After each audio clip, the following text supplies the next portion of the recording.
Hello, everyone. I hope you're very well. Thank you for joining us today for this live stream where we're going to be talking predominantly about the updates to the scene system, actions, and other bits of automation and tools available in V2 to make your life that much easier. Hopefully, everyone can hear me. Hopefully, everyone can see me. Let's see how we're doing. So who's here with us today? We've got quite a few people joining us, I see. Got the chat going. So if you have any questions at any time during the stream, do just jump in, let us know, and ask away in the chat, and I will do my best to get to them. So let's jump into it. Let's have a little look at some of the things that we can do now in V2 that are brand new. Let's see if this works. So you should be able to see my dLive screen.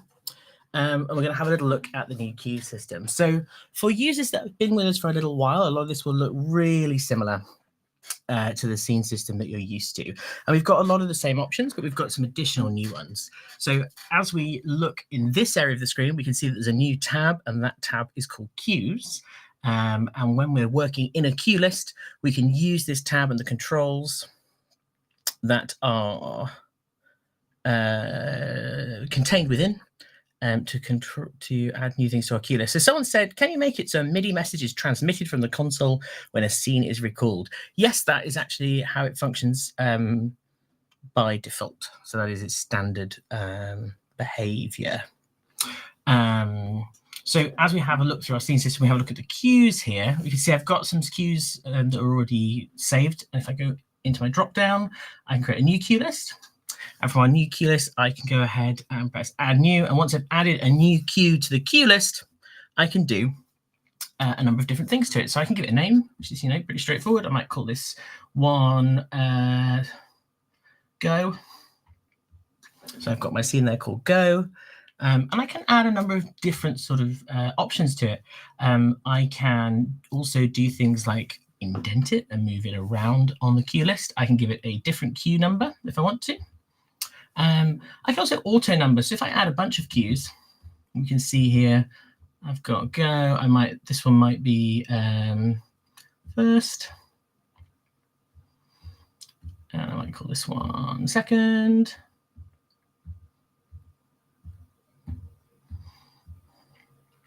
Third. And last. Now we can see that those queue numbers on the left-hand side are not one-to-one. So these are the numbers of the underlying scene system that we have in dLive. But in a queue list, we can renumber them if we want to. So I can go ahead and just press auto number and auto indent, and we can see that it will start from the top and it'll work its way down. If I take the indent out, that makes it a little bit more straightforward and easy to understand. And what we can do here is also do things like point scenes. So I can go ahead and maybe put these two as part of number one. And this one maybe comes under number two. So you can use this to split up your queue list to make things a little bit easier to understand. Perhaps you might use the top level for individual songs if you're working in sort of more of a live music kind of environment. You may very well use the actual scene numbers and point scenes, or point queues rather, from a script if you're working in a theatre environment, something like that. So it's a bit of a shame. Unfortunately, the names aren't coming through from LinkedIn, but someone on LinkedIn says, when you add a queue, does it also add it to the scene list? Yes, it does. So if I add a new queue, I'm going to press add new, what it will do is it will go through the scene list and pick the next available one. So I might call this one new and put it all in caps so we can see it in a second. Something like that. And then when I go into my scenes list, I can see that it's pick 16. 16 is the next available slot in the scenes list that we can put something into. So it's saved into scene 16, and it's brought scene 16 into my queue list here as queue 2.2. Now, I had hoped at this point to show you some MIDI functionality. Unfortunately, the capture from the laptop doesn't seem to be working. Let me just see if I can No. Okay, that's a bit of a shame. But what we can do is talk about how some of this stuff works and some of the options available to you. So if I wanted to recall something from this cue list, I have a couple of options. There are two ways of connecting to dLive and its MIDI services, as it were. You can connect to dLive in something called mix rack MIDI mode or surface MIDI mode. Well, what on earth does that mean? Well, mix rack MIDI mode is essentially the same protocol that we've been using for a number of years on dLive. So if you've got a show that's already using MIDI integration with dLive and you've already set everything up and you've come up from an earlier firmware, if you connect in mix rack MIDI mode, it'll work exactly as it has always worked before. However, new for version 2, we also have the ability to connect in surface mode. Now, this is something you do in MIDI control on your laptop. You would choose surface mode, and instead of connecting to the mix rack IP address, you connect to the surface IP address, and you can use the surface as a translator and do lots of different kinds of translation of that MIDI. Well, what on earth do I mean by all of that? Well, let's have a look at how we might recall a scene using mix rack MIDI. So if I go into this drop down here, I can press mix rack MIDI, and it will show me the bank change followed by the program change required to recall that particular scene.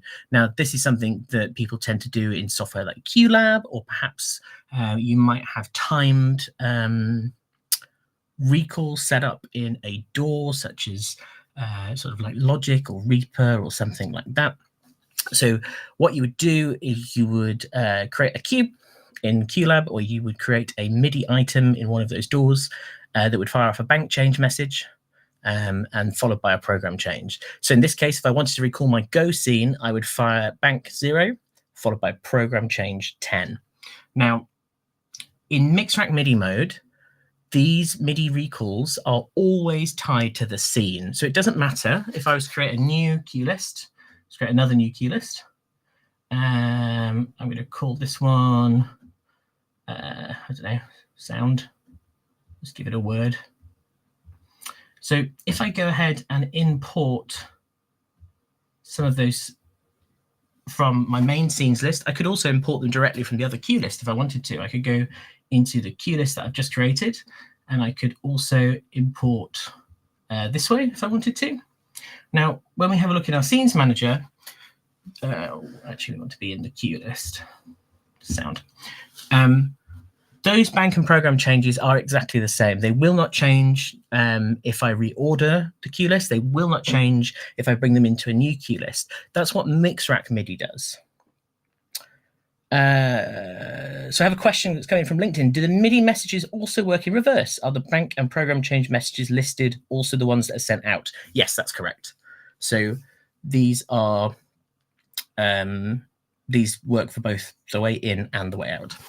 So these are all the same in mix rack MIDI mode, no matter what cue list they're in, no matter what order they're in. But there are some cases where you might want to change what these recall strings are. This is usually if you're trying to integrate with somebody else who's maybe got an existing show that's already set up, and you need to be able to recall certain cues at certain times. And that is where surface... Oh, you say you've lost audio. Hopefully not. Looks okay my end. Someone could let me know if they also think they've lost audio. That would be great. I'm going to keep going until I see a message either way. So what we can do for surface audio or surface MIDI recalls is connect to the surface using the MIDI driver. And we then have... Oh, no, other people can hear me. Cool. We then have the surface MIDI options. Now, these are custom. These are custom per cue list, and they're custom. You can set up whatever you like. We set them up by going to the cue list editor. And in the cue list editor, we press surface recall ID. And we can, if we wish, type in a specific recall ID. So if I want, for instance, 2.2 new exclamation mark to be on program change 321, I can type in 321. And it will recall on program change 321. Now, most of the time, you're not going to want to set this up by hand. So you might, for instance, want a quick number and just have them start from 0 and work their way up.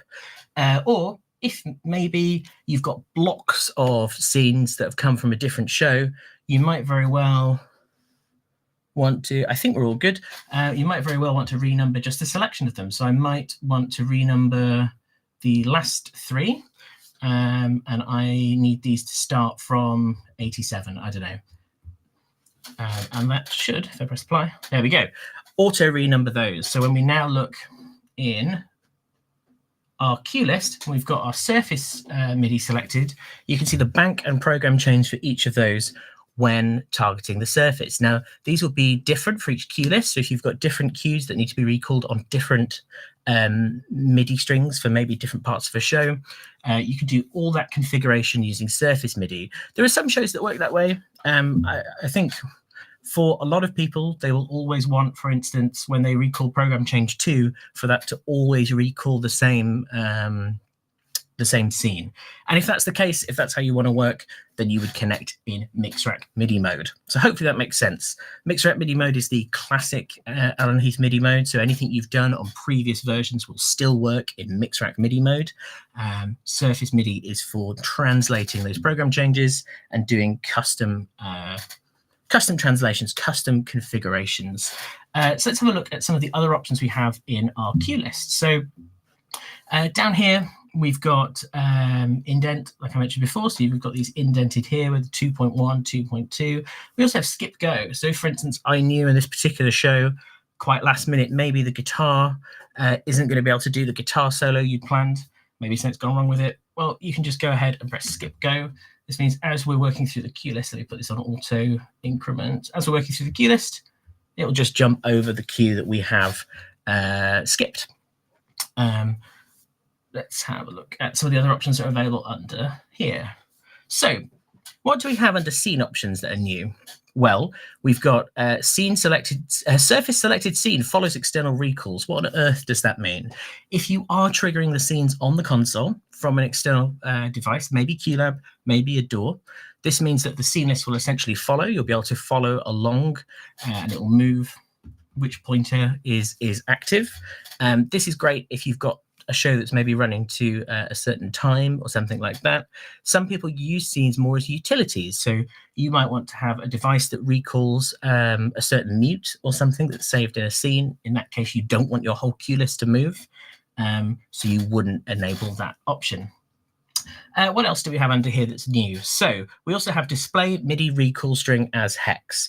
For most people in, live audio, theatre, that kind of thing, you're mostly going to be thinking in bank and program changes when dealing with MIDI and scenes and cue lists. But for some people who are maybe writing, custom bits of software, or if you want to be able to just type in a string into QLab, you can do this. Now, what this does is gives you the underlying hex code used to recall that particular scene. So in QLab, for instance, if you were to do a sysx call, you can just type this string in exactly as it is, and that will cause that scene to be recalled. So helpful for some functions. Otherwise, you probably want to be working in bank and program changes. But having this available in this view just helps a little bit with programming, making it a little bit easier to see what's going on and to configure your external devices. So we've looked at Craig cues, we've looked at MIDI, we've looked at Mixrack versus Surface. There's a couple of other things that you can do using Surface MIDI. So you may be familiar with the fact that there is a configuration on dLive called multi-surface. This is when we've got multiple surfaces sharing one Mixrack. In this case, you're just all working together on the same system. It's not the same as gain sharing, where you've got individual mix racks. This is where you've got two individual mixing systems sharing audio source. But multi-surface is more where you're actually all sharing the same mixer. You've just got multiple controls for that mixer. For this reason, it's a little bit difficult when sending MIDI to the mix rack to do things like go, previous, and next, as each surface can have its own cue list and its own scene list. But when we're working in surface MIDI mode, if we're tracking, or rather if we are connected to the surface, then then we can use some of these extra features. And if we have a look in our control section on the utilities page, we can see down here we have surface MIDI scene control. So what's this? This means that you can map certain CC messages and CC values to things like go, previous, and next. So if you do want to use a go command rather than calling a specific scene, you can do that here just by setting up a CC message. And again, you would simply map that to your go, previous, and next in whatever your external hardware is, or perhaps you have a MIDI controller that you like to use to fire these things, then you can do that from here. It's also worth mentioning, whilst we're talking predominantly about MIDI, about the main MIDI channels. Now, by default, to stop people accidentally firing off MIDI commands when they don't mean to, we keep the MIDI channels that the console is listening to set to 12 and up. And this sometimes catches people out if you're sat happily programming away with everything on the default MIDI channel. What you need to do if you want to have the console trigger from MIDI channel 1 is just go ahead and set this down to 1 to 5 and press apply. Now, anything that's triggered for those first few MIDI channels, as per the MIDI spec that's available from our website, that you can configure here. If you do want to look at the different things that you can control on dLive with MIDI, you can go to our website, go to the downloads page, which is sort of on the left. I think it's called System and Resources. And you can choose any dLive, or I think there's even a all dLive option, and you'll see all the documentation there. One of them is called the MIDI TCP specification, something like that. Someone says, why does dLive listen to 5 MIDI channels instead of just 1? That's a really good question. So the reason is that we cannot get all of the different things that we need into a single MIDI channel. So we've got note on, note off messages for different things. We also use quite a lot of sysx, but it's essentially just the sheer number of things that we need to control. Some of them are on the first MIDI channel, and some of them are on other MIDI channels. We also have Ultra Effects. I'll be doing another live stream in 2 weeks on how to use MIDI with our Ultra Effects card. So you even have the option to listen to more than 5 MIDI channels, because we want to be able to do note on, note off messages for each of the individual Ultra Effects units. So let's move on a little bit from scenes and MIDI and have a little look at one of the other big changes in version 2, or the other big features that we brought to version 2, which is actions. So actions are available by pressing surface and then actions. And what actions allow you to do is trigger multiple soft key-like functions from a single press, or by pressing recall in this menu. So I've made 2 here, but we'll go through making some from scratch as well. Actions do a lot of different functions. You can do things like assign on off, so we can set up mutes, we can set up unmutes. In fact, let's have a look at some of the options. Let's just make a random one here, press add new, and we can have a look at all the different things that we can configure on the left-hand side. Now, when we looked at actions and what we wanted them to do, we came up with a number of use cases that we thought were the sort of things that people would need these sort of functions for. The first thing that we were told by our lovely users was we need to have a button we can press when some sort of outboard or a piece of equipment fails. So I need to have an emergency button. So we went through and thought, okay, well, what do we need? If you've got perhaps a classic analog compressor that you're using, and something in it goes wrong, how do we uninsert it quickly and put something else in?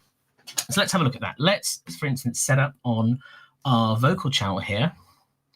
Let's say that we have something inserted on the surface sockets on socket 1, and surface sockets again on socket 1, press apply. So currently there is now an analog insert. In fact, let's put this on analog. An analog insert using socket 1 on my vocal left channel. And let's say we know that this particular piece of hardware isn't the most reliable, and we may need in the middle of the gig to swap it out. So let's also set up the onboard version of it, something like that. But we're going to set it up uninserted.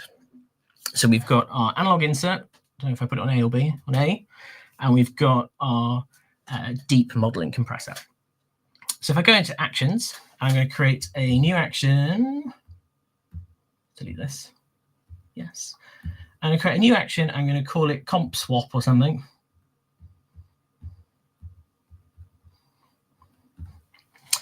And for this swap, the first thing I'm going to want to do is go to my processing. I need to find the channel, which is my left vocal channel.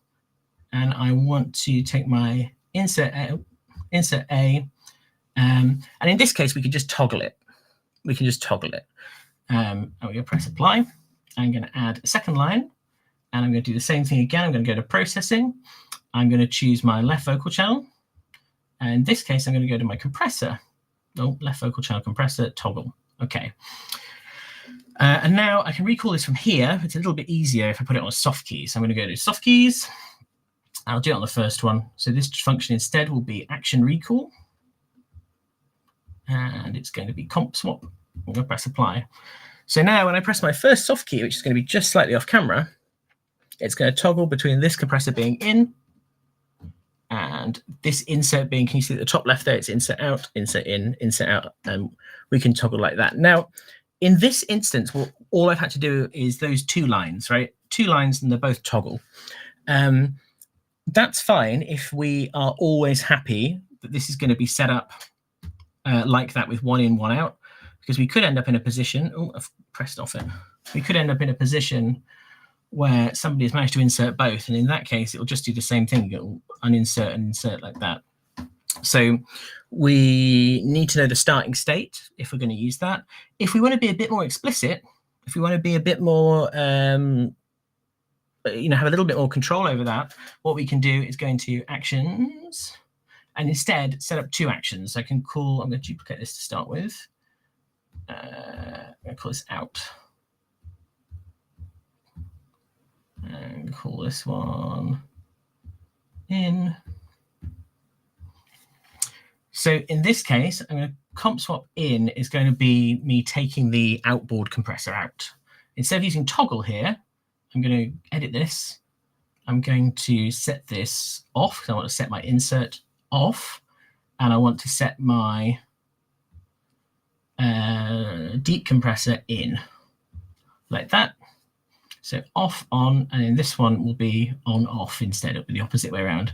So instead of toggling, I'm going to set on. Is that the right way? Off, on, off.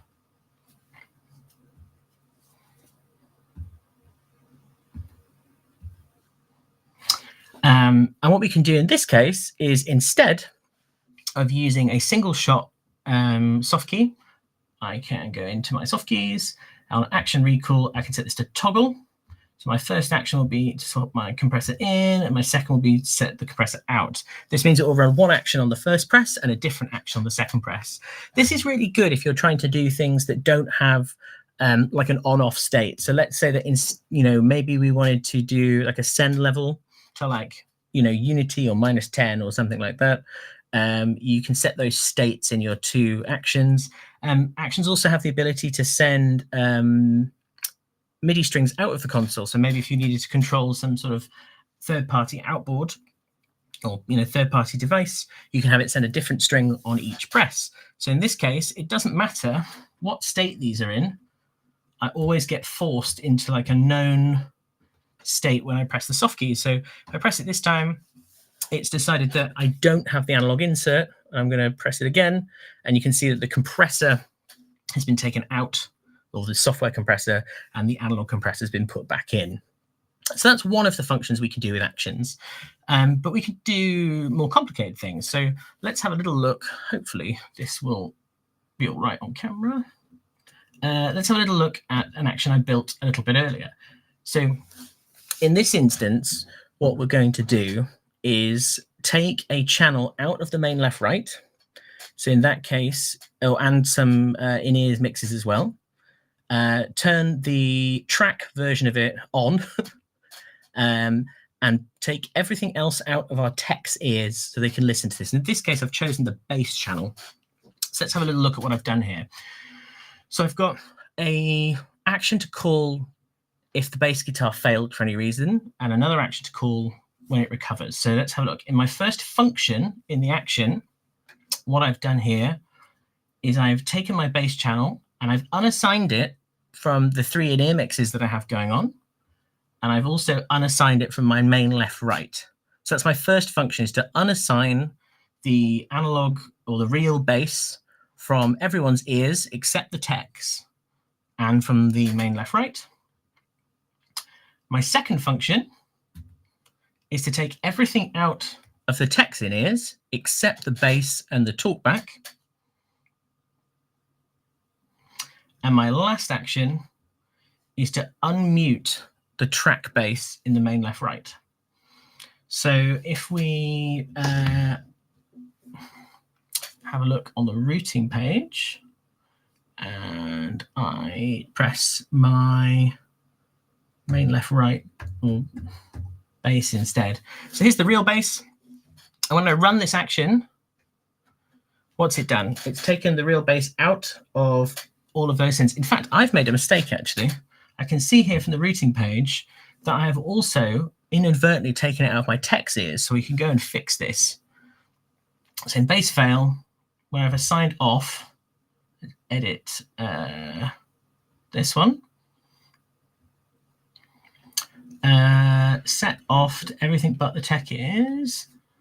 Let's look right. Bass fail, mute off, mute. Hang on. I wonder if I've taken it out in this one as well. I have. Look, I've incorrectly taken it out in this. So if I now put that one back in and reset, so we should have this on in all of these. So that's my state where I've got it going to the main left right at the top there. I've got it going to all the way in ears, and I've got it going to the techs in ears. When I press my button, I've unassigned from everything except the tech's ears. And at the same time, on the track version of the bass, I have unmuted, and that is already going to all of those places. This means that the tech can now work on whatever issue is happening with the bass. I then have a second action set up called bass recover. And I now need to check I haven't made the same mistake in here. So we need to reassign, once the bass is working, to all the right places. So I need to make sure that I've got set on to all of those to my in-ears and set on to my main left right. I do, that's good. I need to put my text mix back. So, we're in the wrong thing. I need to put my text mix back. And there we go. So I'm setting back on all of those sends, and that is correct. And then the last thing I need to do is remute the track bass. And that's exactly what happens. So if we have a look on our track bass in routing, when I press it the first time, you can't see the mute. It's not very helpful, is it? Let's put you in blank view, or for instance, in fact, I can widen the shot here.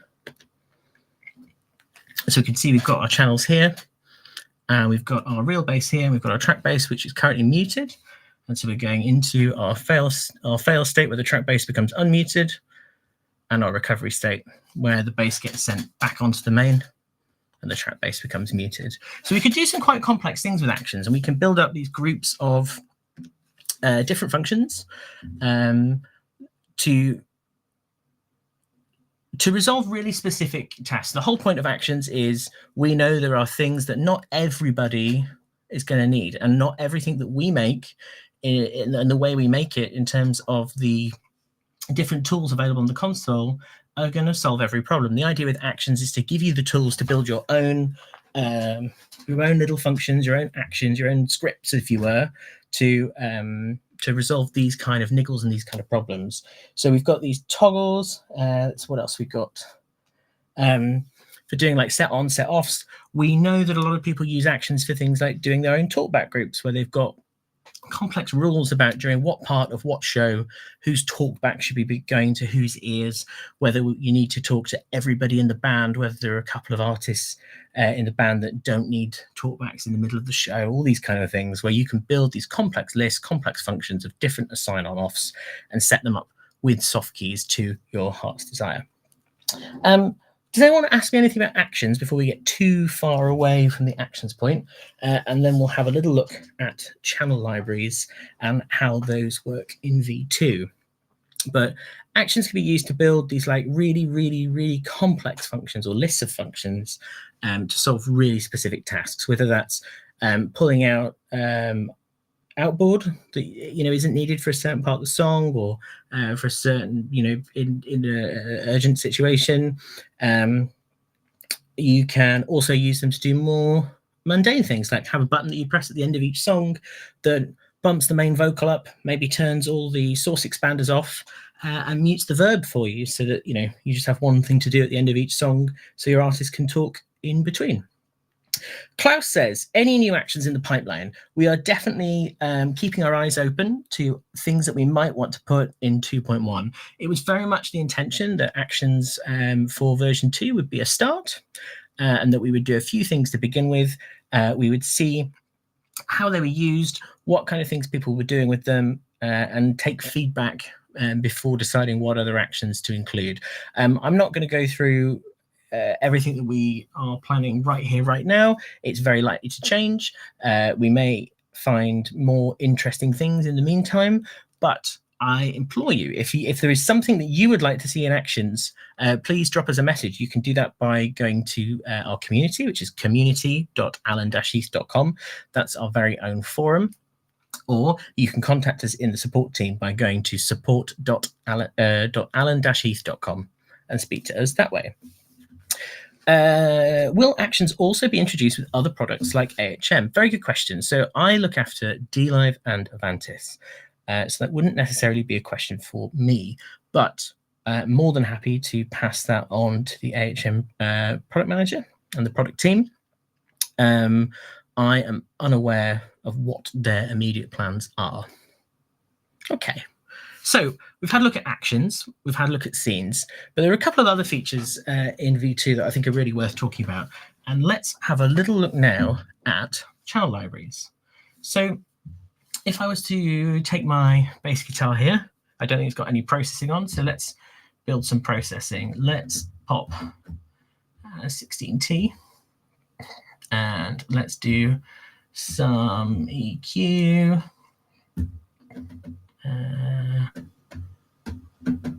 Something like maybe something like that. Maybe that's the sort of thing you might get on a bass guitar. So we've got some compressor settings. Let's go for an overview. Got some compressor settings. We've got a filter, and we've got some EQ.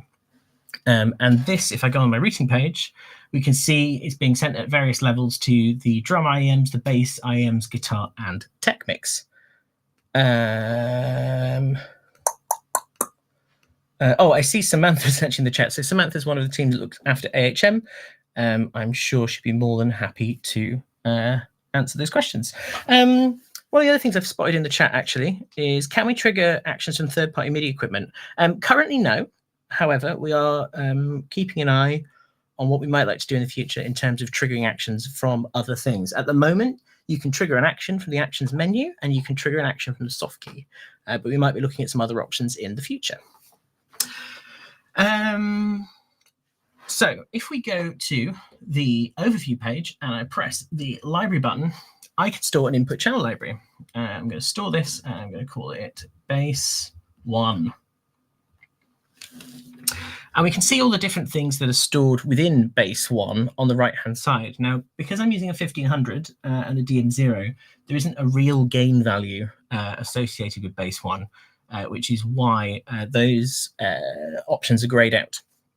But at the bottom, we've got some additional ones. We've got name and color, we've got direct out level, and we've got routing. And we can decide with this input channel library, when we recall it, if we want to recall everything or just some of those things within the recall options. So it might be that we have a different, maybe this performer's guitar's not well. There's an awful lot of guitars that aren't well in this stream today. And for one show and one show only, we have to accentuate some of these things, and maybe we need to change the output gain on our compressor or something like that. And perhaps they regularly swap between these two setups. Maybe it's an A and a B setup. Well, now when we go to channel library, we can go to library, we can go to store new, and we can call this base 2. All those things are stored within the channel library, and we can recall, like I say, some of them, all of them, none of them. We can recall the channel name. We can recall routing includes things like sends to auxes as well. So this will include all the contributions to people's in-ears, things like that. Perhaps we've made some quite big changes since the last show to people's in-ear mixes, and we don't want to recall that. Well, we can just unselect it, and the routing will grey out. Now, channel libraries work across all the input channels, so it could be that I want to recall that somewhere else.